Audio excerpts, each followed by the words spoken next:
Hi everybody, this is Leanne from Atlas. If you don't know, May is Bike Month here at Community Transit. And so we're gonna do a workout that's tailored for you cyclists out there. And I'm gonna kind of talk through the rationale in each of these exercises, and then we'll break them down one by one. Big things, you wanna make sure that you're, upping the sets and reps for these exercises compared to some of our more basic or intermediate level strengthening workouts, because cycling, you're doing something over and over and over again for miles on end, and so you want to really make sure that you're training for those long distance and long duration activities. So you'll notice that we have a little bit higher sets and rep count here. The other thing is that you want your workouts to be tailored to what you're doing and replicate kind of what it is that you need to perform at, and so that's what this really does for you cyclists. So the first thing is a plank. A plank is all about core stability, and when you're riding and you're in your seat and you're leaned forward like this all day, that's a lot of core stability that's happening, so we want to replicate that part in our plank here today. Lunges are obviously really similar to that cycling motion, that pedal motion, and so it's going to help with some strengthening there. Single leg bridges are going to work the glute muscles. So when you're cycling, a lot of the times people get really quad dominant, and we want to make sure that we kind of counteract that a little bit and work on the backstroke of our pedal as well. And so that's going to come from the single leg bridge.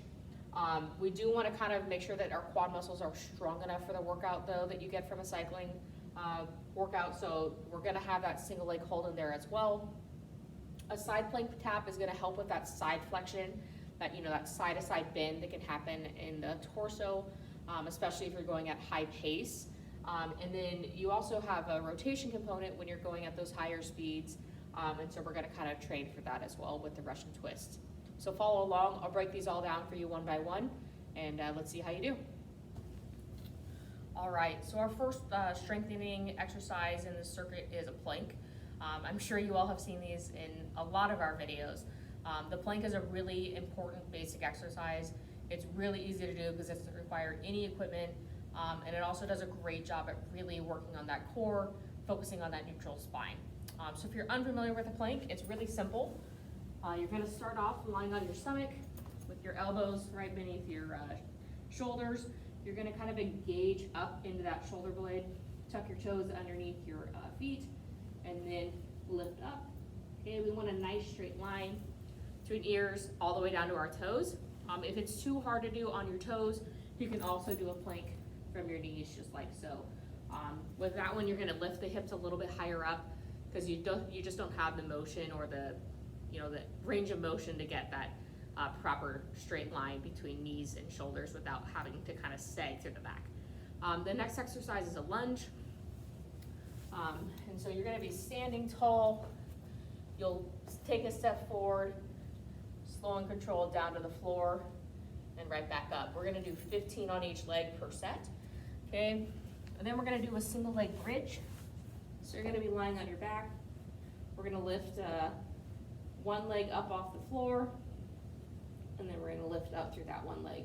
And that's really going to work that glute muscle that's important in that downstroke. And then we're going to do a single leg hold. So we're going to lie on our back. We're going to just lift one leg up off the ground. We're going to hold that for 5 seconds and then back down. We'll do a set of 10 of those per set. The second and last one is called a side plank tap. So I'm going to be on my side, and instead of just holding that plank tap or that plank position on the side, which is what we do a lot of the times, we want to replicate the fact that you're moving throughout your motion in this pedal, or in the saddle, excuse me. So we're going to come up and back down, and that's going to replicate that side flexion that happens while you're in the seat. And then the last exercise is a Russian twist hold. You can use a dumbbell, you can use a med ball like I have here, or if you're just starting out and you feel like it's a little bit too much to have weight, you can do it without weight as well. But you're going to start off in a seated position. We're going to lift our feet up off the ground.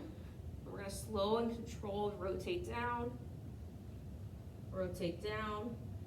and when you get to the end of the motion, you're going to hold for 5 seconds. So we're going to come down, 1, 2, 3, 4, 5, and back up. You can either alternate sides, or you can also hold and do them all on one side and then do a whole nother set on the other one. Totally up to you, and see which one works better. Good luck, you all. Hope you have fun, and I hope this helps with your cycling performance.